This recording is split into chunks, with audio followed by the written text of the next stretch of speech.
Protein intake. What did you like to keep your protein intake at? Like for the most part, like were you big into tracking your macros both in season and off season? I've always tracked macros, off season, Okay. on season. I still do. So back then, it varied depending on my carbohydrates, but it was anything from 220 grams of protein up to 260. So when I was on like pre-contest, and I would cycle my carbs, and when my carbs were like right down on a low day, I'd be up to about 260 protein a day. And then just sort of normal maintenance, I'm on like 220. Yeah, so like off season, basically, when my carbs are up, it's about 220. Yeah, and it stays the same until my carbs get quite low. I think when I started off in my early days, I was probably a bit scared of carbs, right? Because of all the misinformation you get about carbs. But obviously, as I learned more about it, I guess you could say, more brave to just up my carbs. So my carbs were probably between like 450 to 650-ish. So now I'm on like 220 protein, 550 carbs.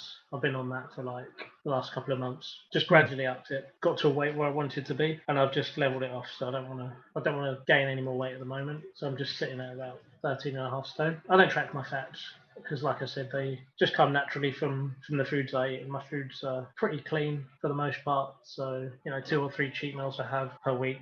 I don't sweat it. Were you inspired by anyone specifically on the nutrition front? Like, I know some guys were inspired by like Joe Klimzowski. I don't know if you're familiar with him, or Lane Norton. I am familiar, like, yeah.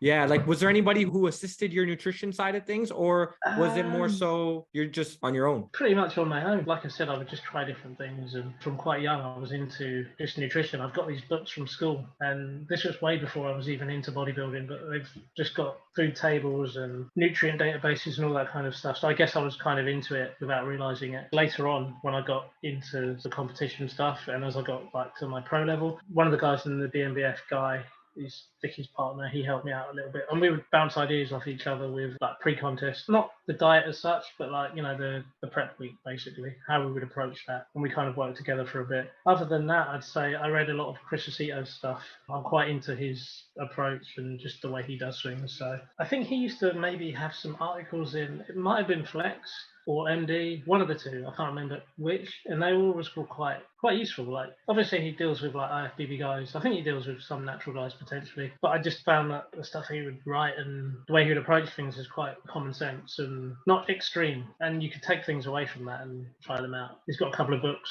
that I used to use, and yeah, just try different things out from there. I think coming to like the conclusion that obviously you have to have a good consistent diet, but it's also important to have like quite a varied diet at the same time, because if you just eat the same stuff all the time, it probably could put a lot of people off this. If you just gave someone chicken and rice, but that's not all I eat. I eat a variety of different carbs and proteins, and they would rotate all the time, because if you just eat the same thing, one, you get bored of it, and two, it's probably great in terms of like micronutrient. If you've got a broad spread of decent proteins, decent carbs, decent fats, you're getting different elements from different foods, and you're probably not pigeonholing yourself into like a single source of protein or carbs or fats or whatever. I think Lee Williams touched on this, just having like variety in your diet. That was quite interesting, the podcast you did with him, because some of the things he mentioned about diet and nutrition, that really resonated with me, because his approach sounded similar to what I do, in terms of you don't have to be like restricted to like this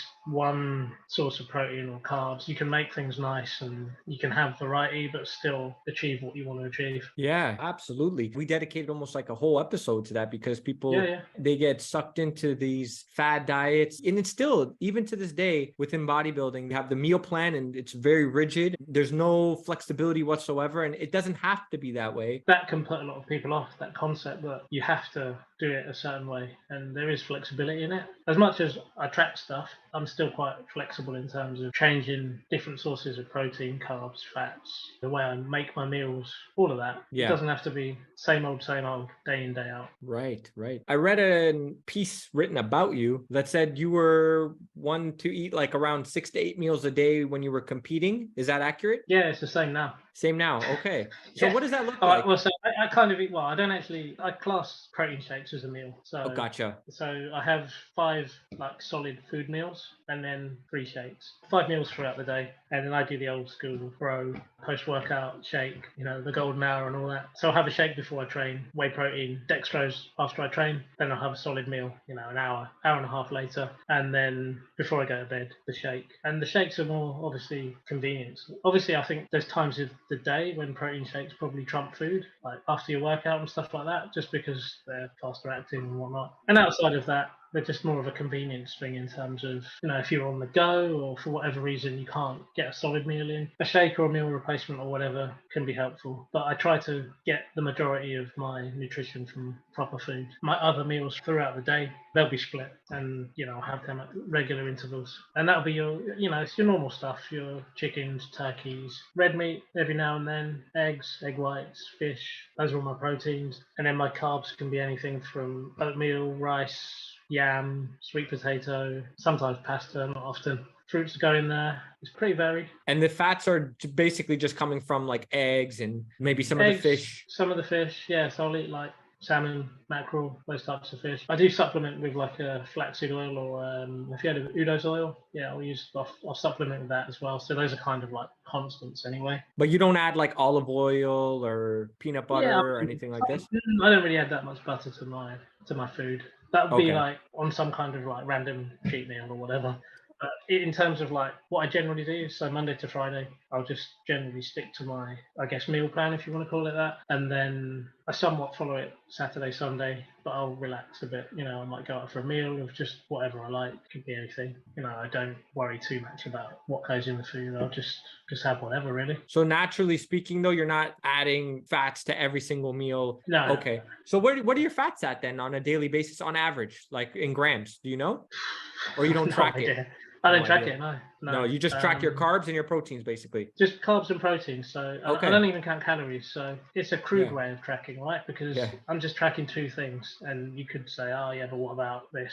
But the calories they'll be in check when you're tracking the protein and the carbs, assuming you're not adding extra fats. So in essence, the calories are being tracked, just hyper focused on a number. Yeah, right? I'm not worried about what they actually, the numbers, they're just the numbers. Yeah, I don't worry about them. The only numbers I track are the carbs and the proteins, really. And because like you say, I'm not adding crazy amounts of fat to my food. It's pretty much outside of the cheat meals I have, fats are pretty constant. So that way you can make adjustments based on how weight maybe might be fluctuating or body composition. Yeah, correct. Yeah, so like I said, like in my off season, my protein pretty much stays the same. The only thing I'm adjusting is my carbs, really. I'll just gradually increase my carbs, and that gives me the additional calories. You could do it with fats as well, but I just kind of follow that approach where my fats are fairly constant. I don't add a great deal of fat into my food, and I just like moderate my carbs. Have you experimented with higher fats, lower carbs, or have you found that you always thrive better on the higher carbohydrate, lower fat diet? I don't think I've ever done a specific experiment where I've gone high fat. No, it might be good for me. It might work well for me. I've just never tried that one. It's an interesting thing I brought up just to get some insight on how not only you, but even some of the other natural bodybuilders I've spoken with, because I find that usually they're leaning to one end of the spectrum. Yeah. And then you do have a small portion of people that are in the middle with it. Like they kind of balance out both, as opposed to like what you're doing, which is like 500-600 grams of carbs and maybe 50 or 60 fat. There's more of a discrepancy there, right? Of course, what I've always been curious about, if you kept calories or equated calories, like the calories were the same, but you just adjusted the nutrients, the macronutrients, where instead of high carb, low fat, you just flip it. What might the body composition look like at that point? Now you've got me thinking. I've never tried it. I've never even thought about it. Maybe I'll try this. And I'll let you know. Yeah, let me know, man, because I'm curious. Like I said, I like to do different experiments, right? So yeah, I might try it and just to see, right? Yeah. And maybe I wrongly assume that if I'm eating loads of fat, I'm just not going to feel good. Sometimes I'll have a cheat meal, right? And it can be like a really high fat cheat meal. And afterwards, I'm like, man, that was a bad choice. And maybe it's just because I'm used to eating a certain way. When I go and do something that's way off what I would normally do, it just makes me feel a bit just not good. I don't know, maybe I think, oh man, if I was eating like high fat every day, I might just feel bad. Rubbish. Yeah, not good. Yeah. And maybe that's why I've not considered it so much. I don't know. Yeah. I've tried it actually, where I've done higher fat, low, like really low carb, almost ketogenic. At the beginning, it was really difficult. Like you almost feel like, what is going on here? Energy was like not so great, but somehow I was managing these really intense workouts. And I think it's because mentally I wanted to do it. And so it's funny how your mind can just, it's a massive part, right? If you want to do something, then you'll do it. Like, it doesn't matter if you go into the gym on an empty stomach. If you are like, this is good for me, there's going to be a positive result to some extent. There's obviously negatives to that as well, as we know, but there's something to that, I think, with the mindset thing. Like, I think so. You know, it's funny. That's typically the case with like abs, calves. If you want to do direct forearm work, they'll say, oh, I'll do it at the end, and then they don't end up doing it. I've heard that a lot. I do that stuff at the beginning, That's one thing I started doing back in the day. All like my weaker body parts, I would prioritize them. What were they for you, the weaker body parts?